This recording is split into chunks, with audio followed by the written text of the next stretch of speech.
আপনার লিভার এই মুহূর্তে চুপচাপ পরিশ্রম করে যাচ্ছে, আর আপনি হয়তো প্রতিদিন সেটাকে আরো বেশি বেশি চাপে ফেলছেন। আর 7 দিনে সেই চাপ কমানো সম্ভব কিভাবে, আজকের ভিডিওতে আপনারা জানতে পারবেন। আমাদের লিভার শরীরের সবচেয়ে পরিশ্রমী অঙ্গ।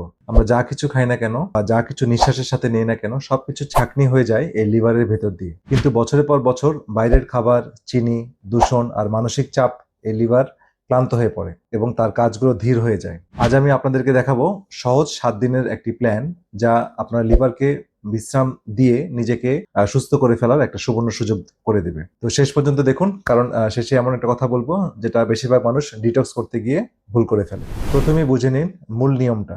এই 7 দিন আমরা সহজ ছন্দ মানবো।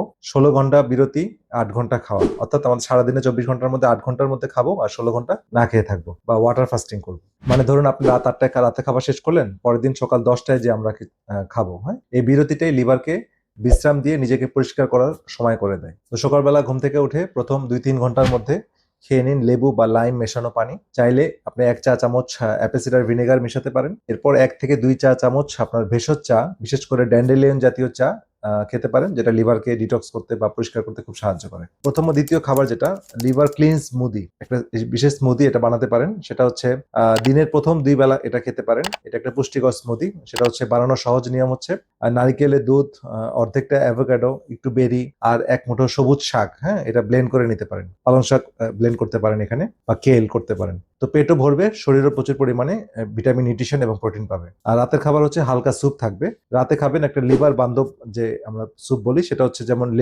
লেবু ডিটক্স স্যুপ, নারিকেল আদার স্যুপ বা শসা অ্যাভোকাডো স্যুপ। এগুলো হালকা, সহজ পাচ্য আর লিভারের জন্য আরামদায়ক। আর ঘুমানোর আগে 1 কাপ ভেষজ চা।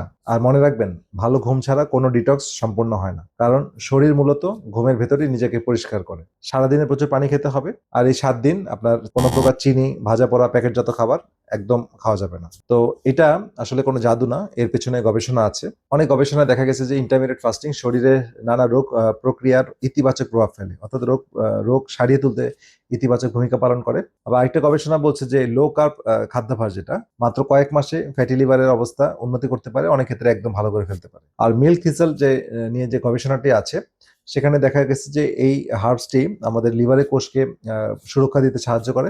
আর কফি আর গ্রিন টি নিয়ে অনেক গবেষণা আছে। তো সেই গবেষণাগুলো বলছে যে এগুলো লিভারে এনজাইম আর চর্বি কমাতে সাহায্য করে। এখন বলছি যে সেই ভুলটা যেটা আমরা অনেকে করি, তো অনেকেই আমরা ভাবি যে 7 দিন প্রায় না খেয়ে থাকলে লিভার পরিষ্কার হয়ে যাবে। এটা একটা ভুল। উপোস করা মানে শরীরকে কষ্ট দেওয়া নয়, বরং পুষ্টিকর তরল খাবার দিয়ে তাকে সাহায্য করা। আর হ্যাঁ, এটা একটা স্বাস্থ্যকর অভ্যাস, কোনো চিকিৎসা না।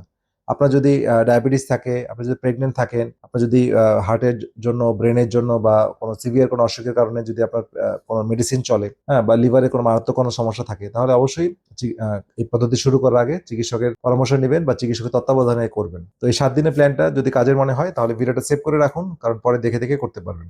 আর কমেন্টে লিখুন আপনি কি আপনার লিভারের যত্ন নিতে চান। আমি দেখতে চাই কতজন লিভারের ব্যাপারে সচেতন। পেজটা ফলো করে রাখুন এবং একই সাথে এই ভিডিওটা শেয়ার করুন আপনার বন্ধু বান্ধব, পাড়া প্রতিবেশী, আত্মীয় স্বজনের মাঝে। আর এই ভিডিওতে যেসব গবেষণার কথা বললাম, তার সবগুলো রেফারেন্স কমেন্ট বক্সে দিয়ে দিচ্ছি, আপনারা দেখে নেবেন। দেখা হবে পরের ভিডিওতে। সেই পর্যন্ত সবাই ভালো থাকেন, সুস্থ থাকেন। আল্লাহ হাফিজ।